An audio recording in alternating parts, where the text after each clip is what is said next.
Um dos motivos porque a gente estava dando tantos detalhes, tantas circunstâncias, tantos porquês, tantas contextualizações do sexto mandamento, é que o sexto mandamento, ele está sendo a racionalidade dele, a naturalidade dele, e está sendo tremendamente atacada nos dias de hoje, porque existem organizações, a questão principalmente de 80 anos para cá, após a Primeira Guerra Mundial, que elas estão investigando, trabalhando, investindo dinheiro e recursos e pensamento e pesquisas e trabalhos administrativos, políticos, etc., para alterar, decompor o tecido social do mundo moderno para poderem reconstruir toda a humanidade em padrões inteiramente novos, mas que eles mesmos não sabem direito quais são.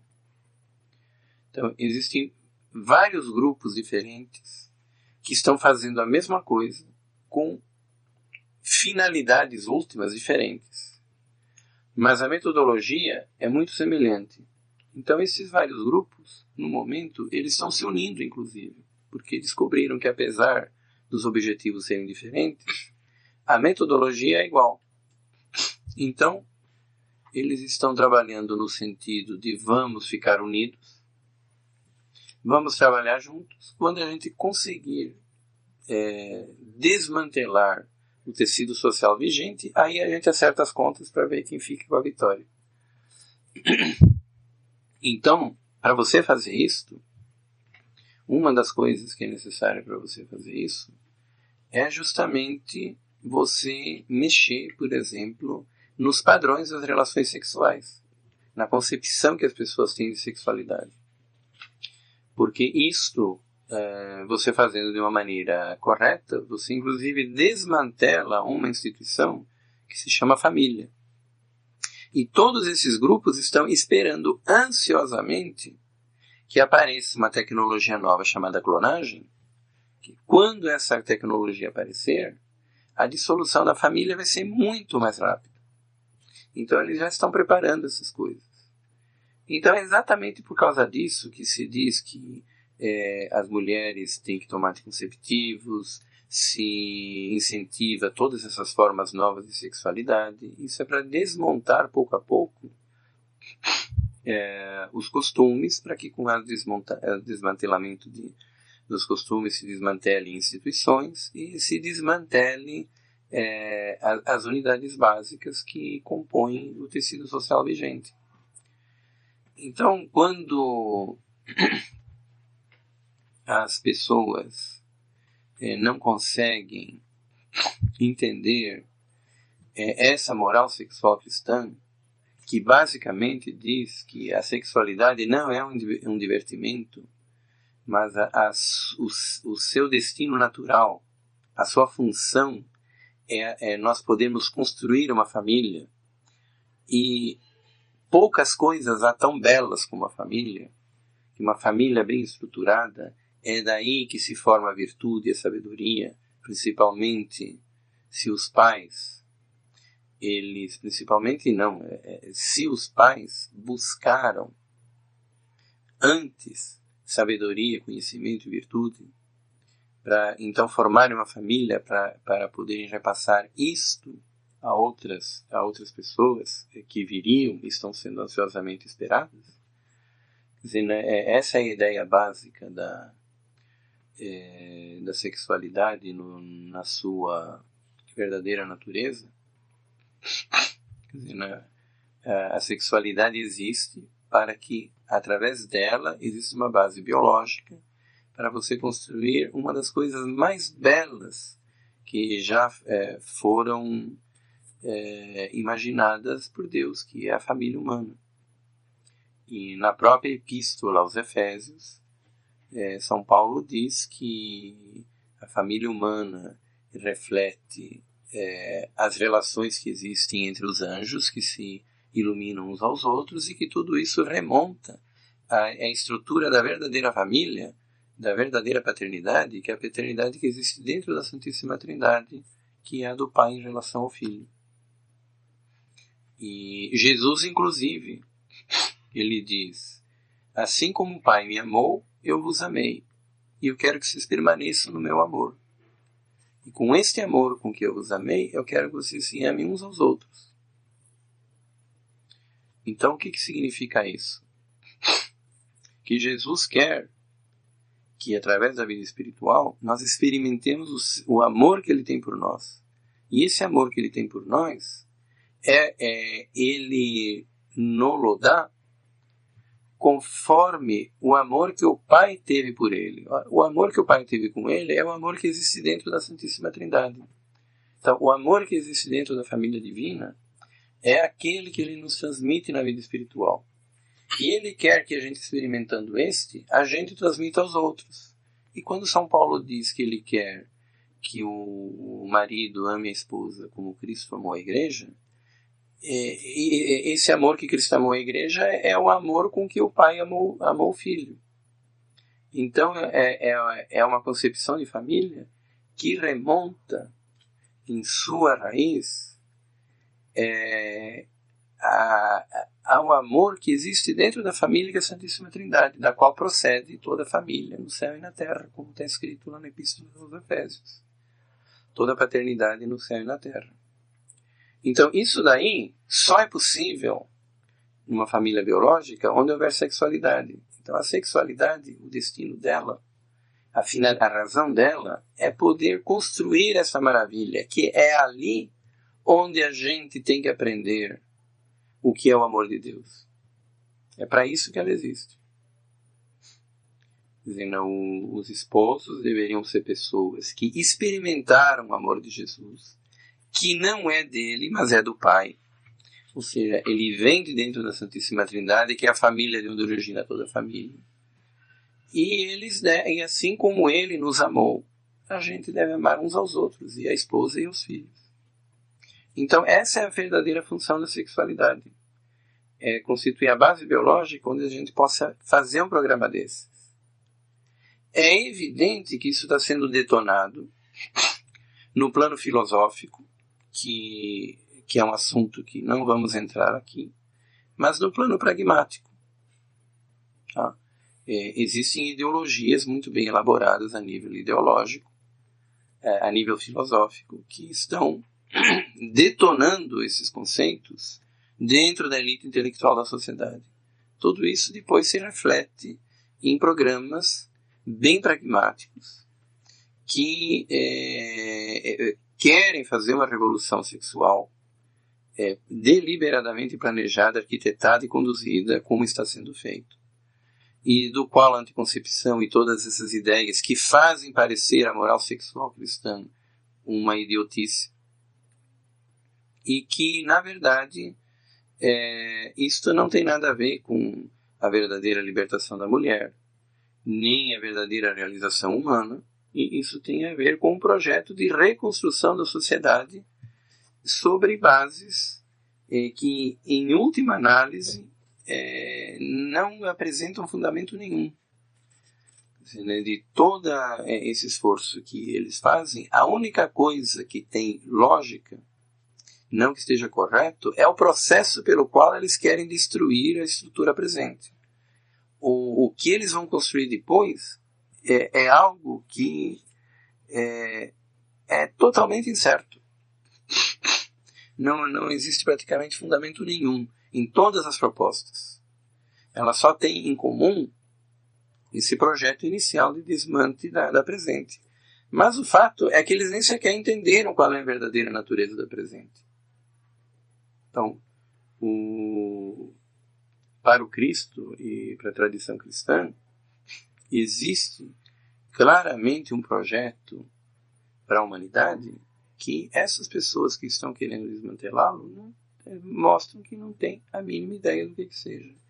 Então, a gente tem que pensar muito antes de a gente tomar como certo ideias que não são mais do que manipulação ideológica em massa que está sendo feita com todas as pessoas, principalmente em relação à castidade. A plena realização do projeto divino é o mandamento do amor a Deus e do amor ao próximo. Mas o lugar onde se aprende a amar ao próximo é numa família. Pode ser uma família biológica espiritualizada no sacramento do matrimônio, ou pode ser uma família espiritual. Mas é numa família onde se aprende os mandamentos, a viver profundamente os mandamentos do amor a Deus e ao próximo. E a maioria das famílias não são famílias puramente espirituais. A maioria das famílias serão sempre as famílias biológicas elevadas a sacramento. E estas não podem subsistir sem uma concepção clara da sexualidade. Se você detona isto, você está detonando não só as famílias, como você está detonando as possibilidades reais das pessoas vivenciarem o que é o mandamento do amor a Deus e o que é o mandamento do amor ao próximo. Principalmente aquele amor ao próximo, onde Jesus pede que a gente não apenas nos ame uns aos outros como a nós mesmos, mas com o mesmo amor com que Ele nos amou. Que não é o amor dele, inclusive, é o amor que ele recebeu do Pai, que vem lá de dentro do mistério da Santíssima Trindade. Isso é uma coisa de uma transcendência enorme, que está totalmente vinculada na prática, no modo de como isto se socializa com o mandamento da castidade. Está percebendo que coisa?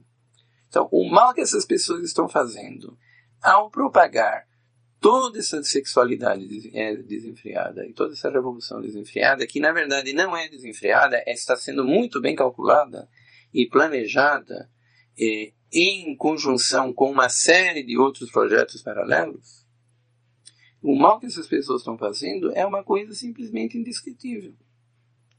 Então a gente teria que tomar uma posição sábia e lúcida, principalmente em relação a esse tema. Aliás, principalmente em relação a esse tema, não. De um modo muito especial, em relação a esse tema, que é um ponto fraco no momento, onde as pessoas estão cedendo de uma maneira cada vez mais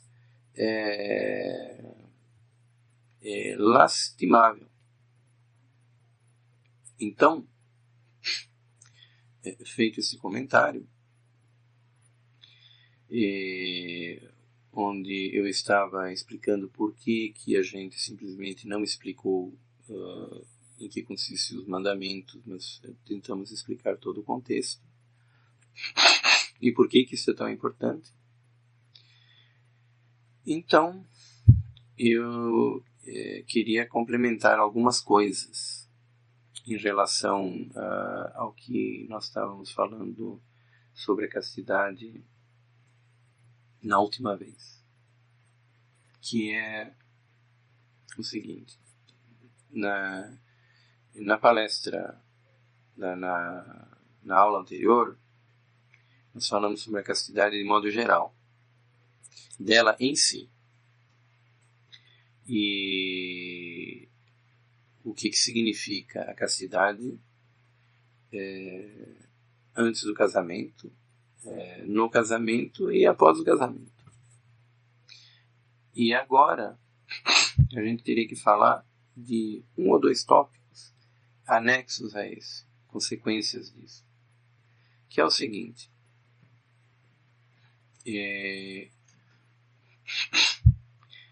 de modo geral, apesar disso não ser uma regra, é uma regra orientativa, não é uma regra que possa ser aplicada imediatamente de uma maneira simplória, mas como uma forma de orientação geral, para que a gente tenha uma ideia de síntese.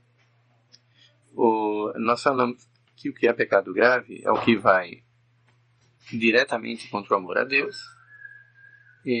diretamente contra o amor ao próximo, entendido debaixo da razão de benevolência, como a gente explicou antes, e o que vai diretamente contra a castidade, porque isso está incluído no amor ao próximo por todas essas razões que nós falamos, e também aquilo que, por acaso, por uma contingência histórica, vá diretamente contra algum mandamento da igreja que ela tenha introduzido utilizando o poder de ligar e desligar, que para os leigos são muito poucos. Um deles é o preceito de assistir às missas aos domingos, nos dias santos. E não é muito mais do que isso. Depois a gente vai tratar desse assunto. Então, é isto que constitui o pecado grave, em linhas gerais. Isso que constitui o pecado grave são coisas que nós temos que evitar a todo custo. Assim como dentro da empresa, dentro de um clube, aquilo que pela natureza do que está fazendo seria um pecado grave para aquela instituição, coisa que pode não ser para outra. Numa empresa de aviação, uma coisa pode ser gravíssima, intolerável, que numa pizzaria não é, e vice-versa.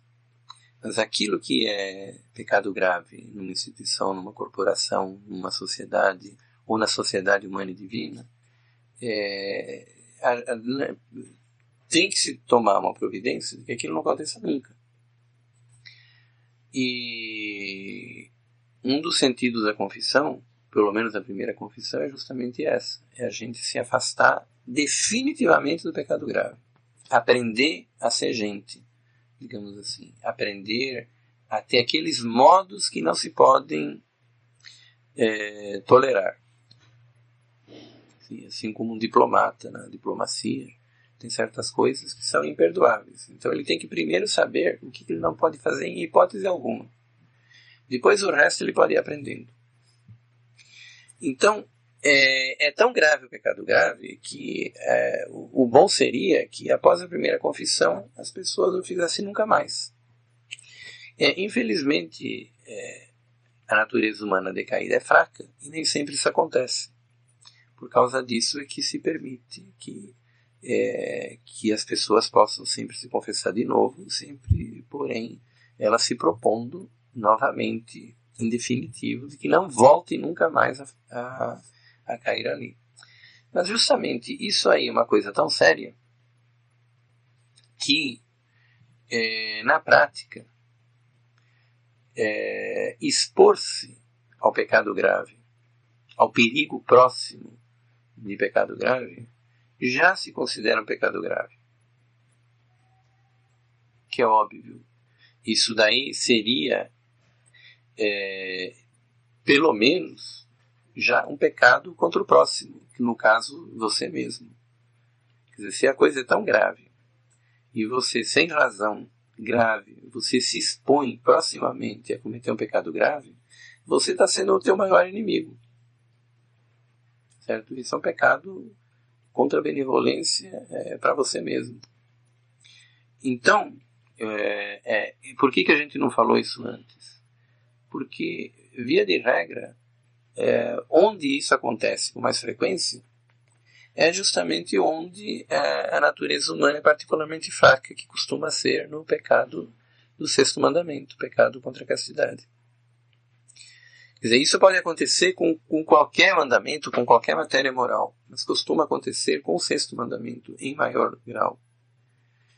Em outras palavras, se você sabe, por exemplo, que você indo num determinado lugar, você vai acabar cometendo um adultério, você falando com uma determinada pessoa, você não se responsabiliza mais por si mesmo, porque ela vai acabar te seduzindo. E só Deus sabe se você vai ter forças ou não para dizer não. E você vai lá, você está sendo extremamente temerário e você está pecando no mínimo contra você mesmo. Tá? Você está expondo a tua salvação há um perigo imenso que você não tem motivo para fazer uma coisa dessas. Então, isso não vale só para a castidade. Isso vale para um monte de outras coisas.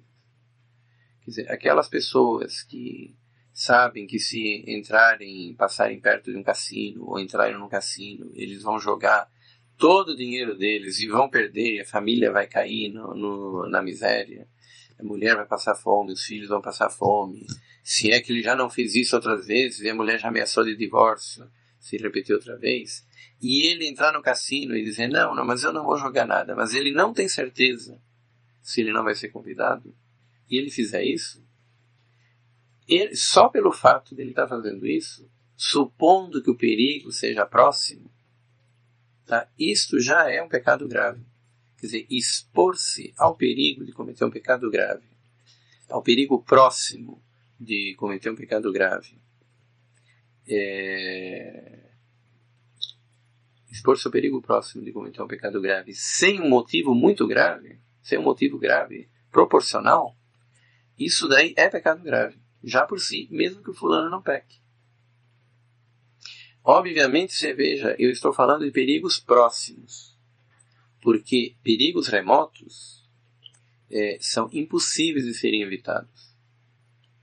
Tá? E na maioria, os perigos remotos são aqueles que a gente, se tiver um pouco de honestidade e de brio, a gente não cai neles. Então, perigos remotos tem a todo momento. Certo? A qualquer momento alguém pode te seduzir. A qualquer momento você pode ver uma revista pornográfica. A qualquer momento alguém pode te dar uma proposta tentadora de suborno, de corrupção. A qualquer momento você pode se tornar um alcoólatra. Então você, sem ter vício algum, você teria que recusar sistematicamente beber toda copo de vinho. Você não poderia comprar um jornal, porque na banca de jornal está cheio de revistas pornográficas. Normalmente a gente compra o jornal e não olha para as outras, mas a tentação está lá. Certo? As mulheres no Ocidente, se vissem de uma maneira lasciva, você teria que viver na Arábia Saudita. Então, eu estou falando de perigos próximos. Como é que a gente sabe que o perigo é próximo? Pela própria experiência, pelo autoconhecimento. O fulano que bebe e que tem vício para a bebida, ele sabe que se ele entrar no bar, ele não responde mais por si. Pode ser que ele não faça nada, mas ele sabe que é temerário assinar um cheque em branco.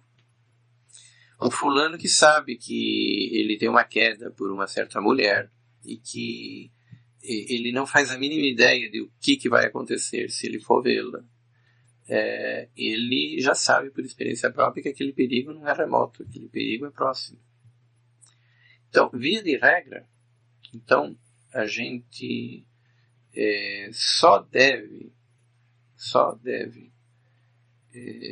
se expor a um perigo próximo de pecado grave caso a gente tenha um motivo grave, proporcional, para a gente enfrentar isso.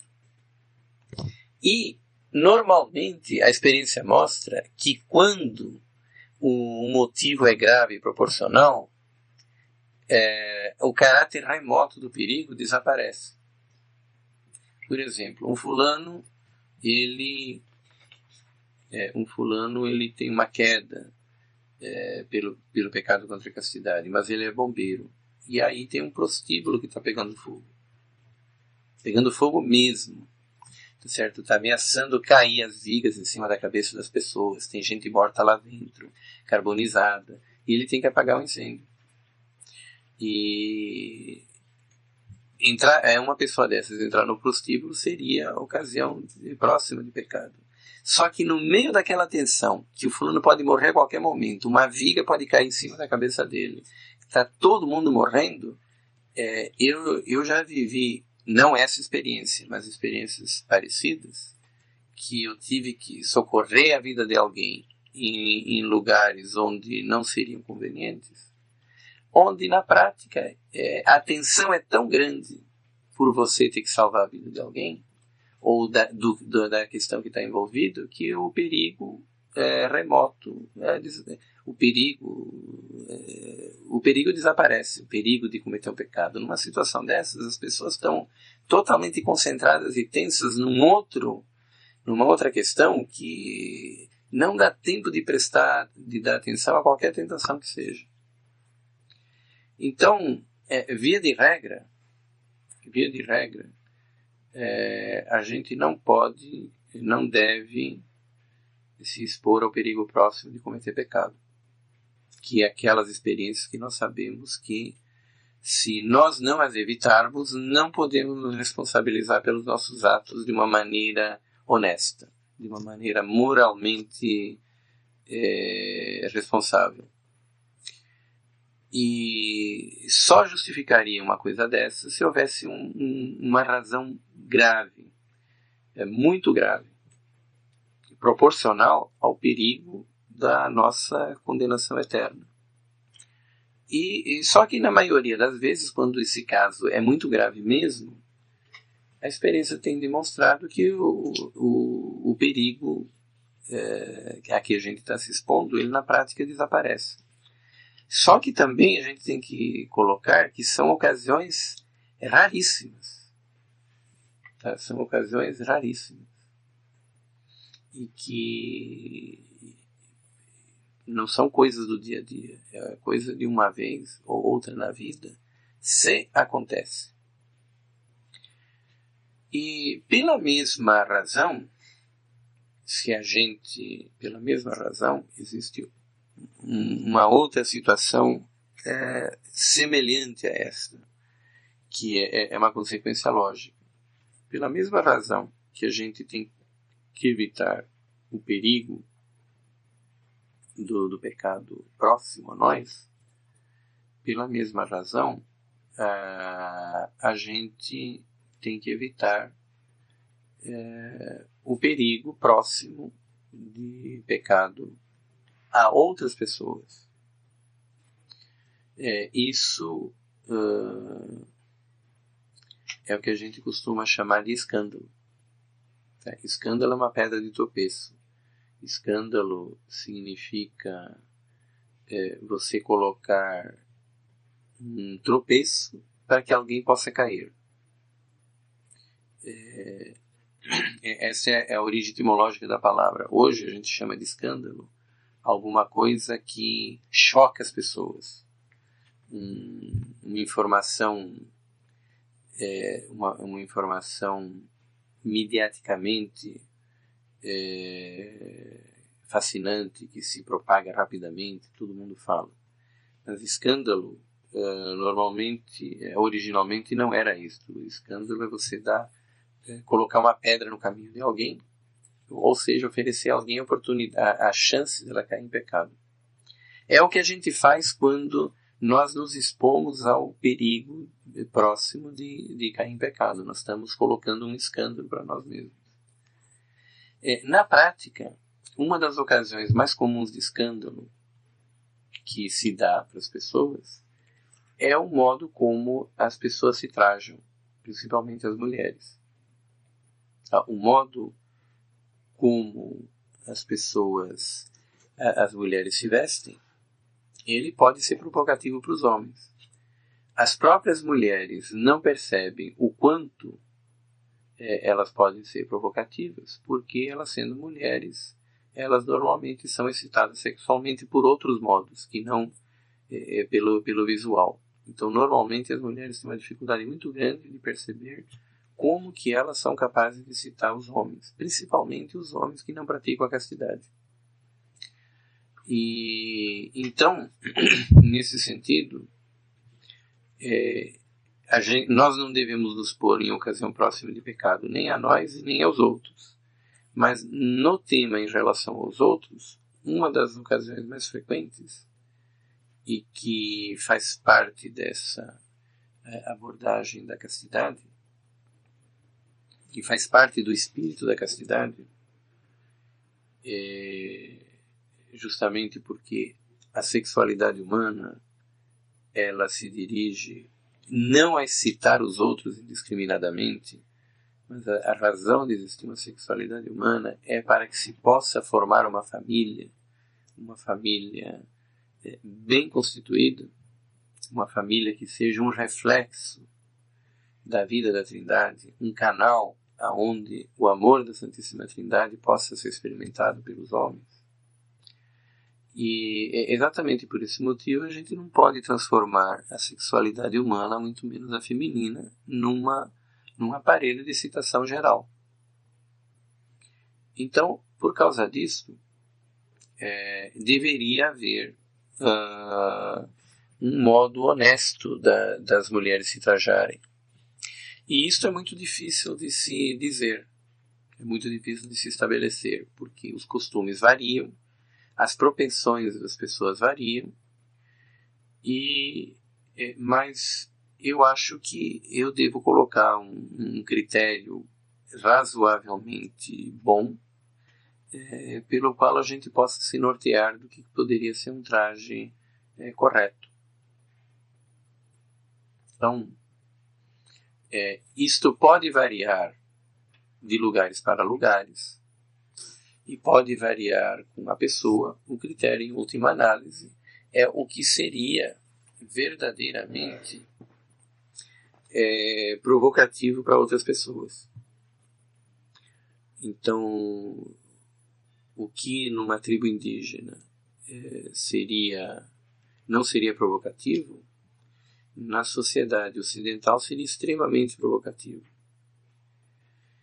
Porém, eu acho que eu posso dar alguns critérios que são bem meditados, bem fundamentados, e, em última análise, o que realmente deve ser capaz de julgar o que é provocativo ou não, à luz da castidade, são as pessoas que vivem realmente a castidade e têm uma ideia do verdadeiro sentido dela. Em última análise, as sentenças morais, elas têm que provir de homens prudentes, que tenham a prática das virtudes e que possam analisar isto à luz da tradição da Igreja, do sentido cristão, à luz da graça e à luz dos ensinamentos que os santos, de modo geral, nos deram. Então, dentro disto, quero me parecer que nós não estamos muito fora de uma normalidade, se a gente disser que um traje decente para uma mulher é um traje que as saias não estejam acima do joelho, que as camisas não sejam sem mangas, que não haja decotes, que não sejam transparentes, e que, se forem calças, elas não sejam calças justas, que evidenciem os contornos das pessoas. Então, a mim me parece que uma pessoa que usa esses critérios, ele está muito bem dentro dos padrões corretos, do que se espera de uma pessoa normal, do que se espera de uma pessoa casta. E você sair muito fora disto, ou sair fora disto para uma pessoa que seja jovem e bela, a mim me parece que você está saindo realmente daquilo que a caridade exige para com os outros. Que assim como a gente não deseja cair no pecado, a gente não deve desejar fazer cair os outros. E o que vai além disso, normalmente, mesmo que a pessoa não tenha intenção, é planejado pelas pessoas que conduzem a moda para provocarem deliberadamente. A pessoa pode não ter a intenção, mas a coisa tem. A coisa em si tem. Existe uma outra questão dentro disto, que são os trajes de banho quando a gente vai na praia. Quando nós vamos na praia,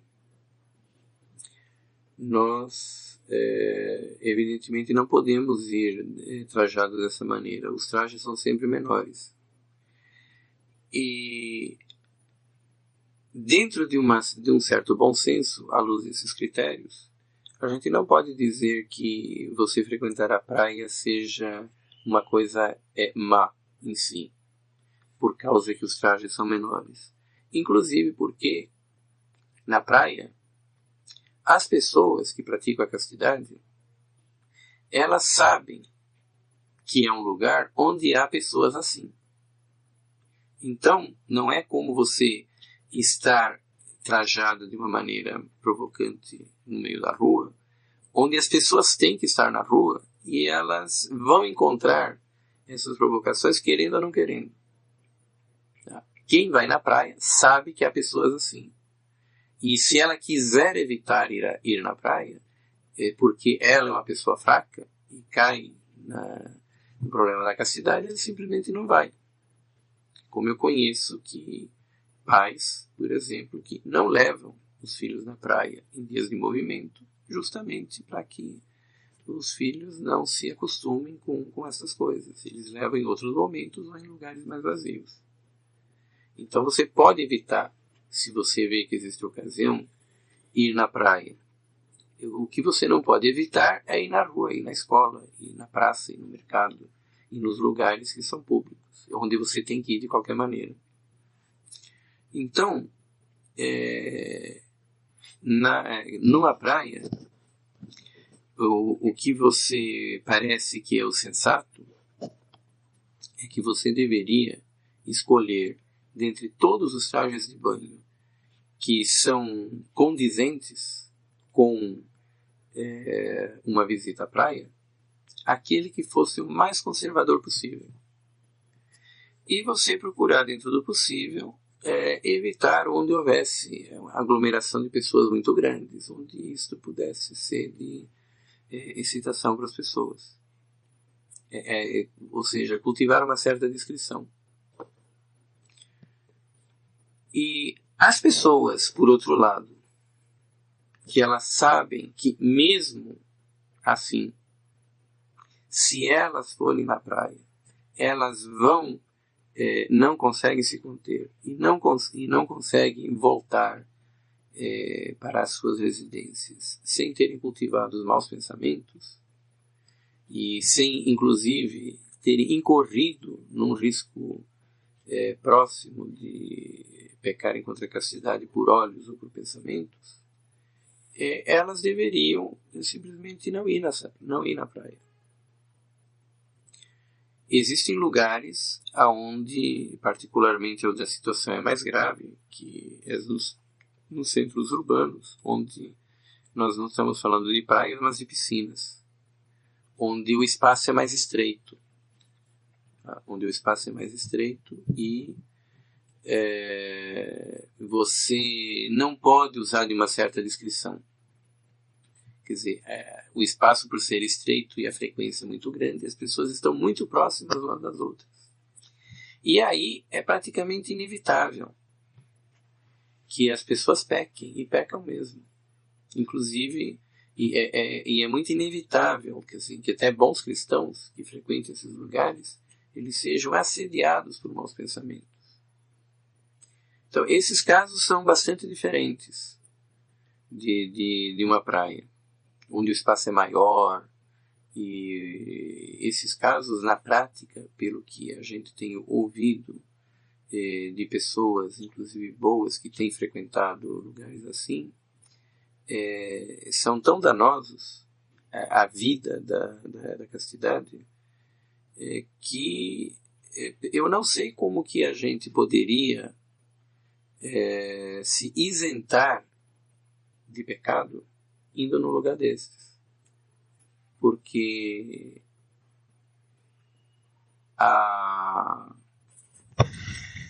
o risco que o normal das pessoas correm em ir ali e ser assediado por maus pensamentos é gigantesco, pelo apinhamento das pessoas. E o risco de você, se for uma mulher principalmente, estar provocando isso nas pessoas é praticamente certo. Então, eu não iria num lugar sem um motivo muito sério, seríssimo que não consigo imaginar qual fosse. Certo? Eu não iria num lugar assim para me divertir um pouquinho, sabendo que eu estou provocando pecado em um sem número de pessoas. Então, esses lugares assim, se revestirem dessas condições que eu estou contando, eles são... não é sabedoria cristã nenhuma você frequentar um lugar desses. Esses lugares são para serem evitados. Certo? Obviamente não estou falando de uma piscina onde tenha pouca gente, onde tem um ambiente mais familiar, certo? Estou me referindo a algumas piscinas que existem em centros urbanos que são extremamente lotadas e que na prática a gente vê que é muito difícil de que essas coisas não ocorram. E isto é um pecado contra o próximo. Isso é pecar contra o próximo. É você expor as pessoas a uma perdição.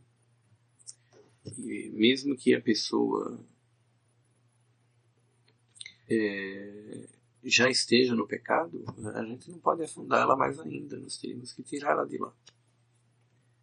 Bom, então, é isto que a gente teria a dizer sobre a questão do sexto mandamento.